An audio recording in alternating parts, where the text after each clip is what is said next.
Hi guys, this is Dan. Today let's talk about how my reading is so far in 2024. I have no idea where the time has gone because it is nearly May. We have spent or wasted 4 months in this new year. So I think it is the best time to review our reading progress so far in 2024. If you crave epic fantasy adventures but lack a trusty juggernaut, fear not. Subscribe to this channel for reviews, recommendation, and enough fantasy content to fill up your imagination for a lifetime.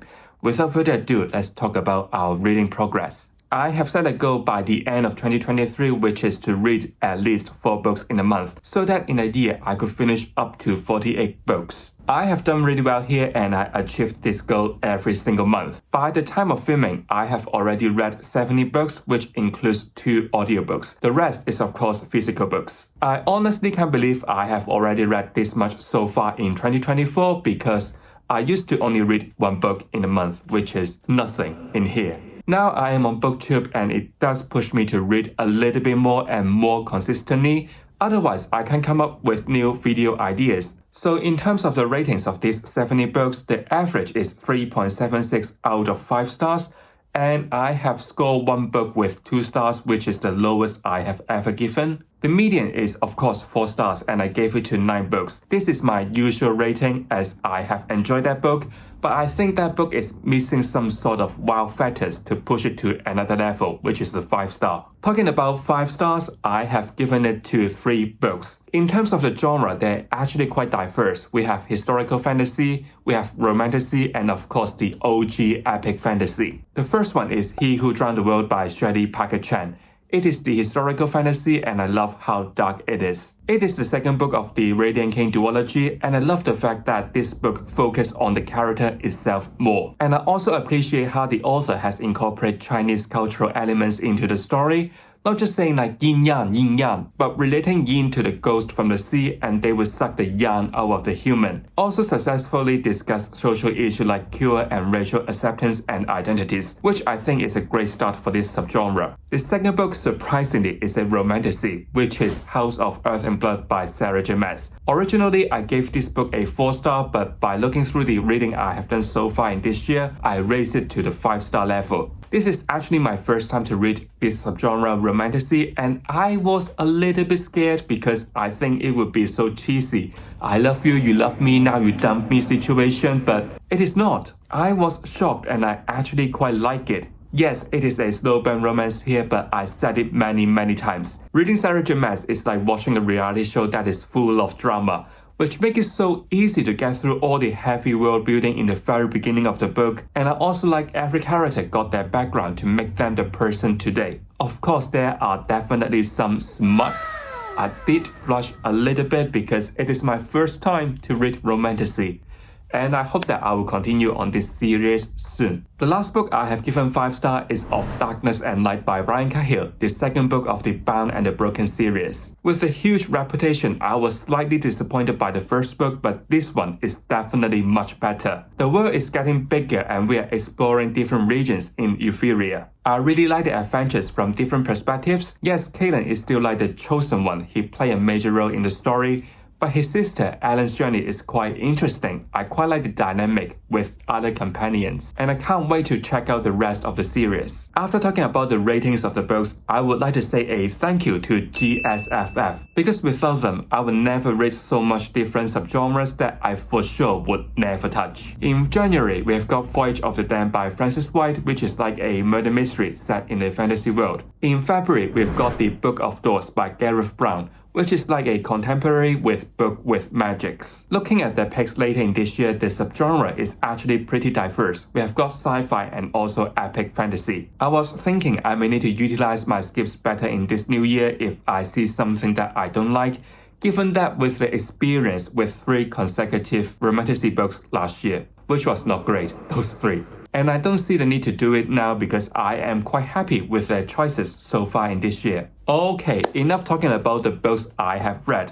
Let's talk about the future. I have set a new goal for myself to read more sci-fi because I was invited to Broken Binding's sci-fi book subscription, which was exciting. It is completely new to me because I normally don't read any sci-fi and I am not too sure will I like it or not. I see it as a way to push myself out of my comfort zone and read something different.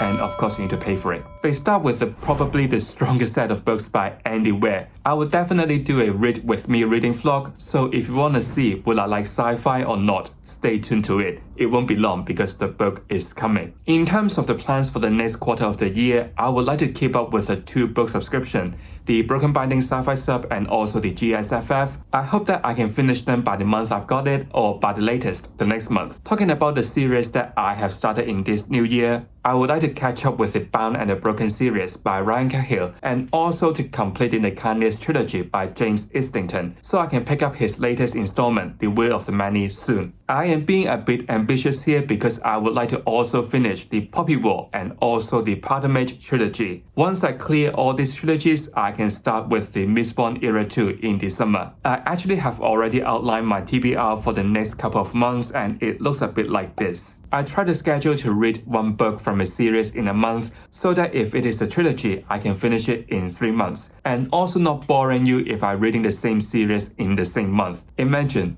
Wheel of Time, Wheel of Time, Wheel of Time, Wheel of Time, Wheel of Time. I am being ambitious for May's TBR because I have put 5 books in it. But don't worry, one of them is actually a novella, so it is on a shorter side. So by the end of May, hopefully I will complete the Kanye's trilogy and also catch up with Mark Lawrence's The Library trilogy as well. In June, I have only put 4 books in because I know that some of them will be on the thicker side. That will be Of War and Ruin by Ryan Cahill, the 3rd book of the series. And I didn't miss out the new release, The Silver Blood Promise. And hopefully, if everything goes alright with the plan, I will start Mistborn Era 2 in July, and also completing the Poppy War and Powder Mage trilogies. August looks pretty empty. I only put 2 books in it because I don't know what will happen in the future, especially it is the summer. I save it as a buffer, just in case I couldn't finish some of the books in the previous months. I can do it in August. My biggest only worry is summer is coming. I have already booked 2 to 3 holidays off. They could be 4 days long or even a week long. In summer, I may not have that much time compared to now for reading. And I also have to keep up with the consistent uploading here. This is also the reason why I try to read 5 books in a month to see how it works. So now I push myself to read more and save it up for the future. It sounds like a good budgeting plan. For the second half of the year, I haven't planned anything out yet because life is full of uncertainties and I can't predict the future.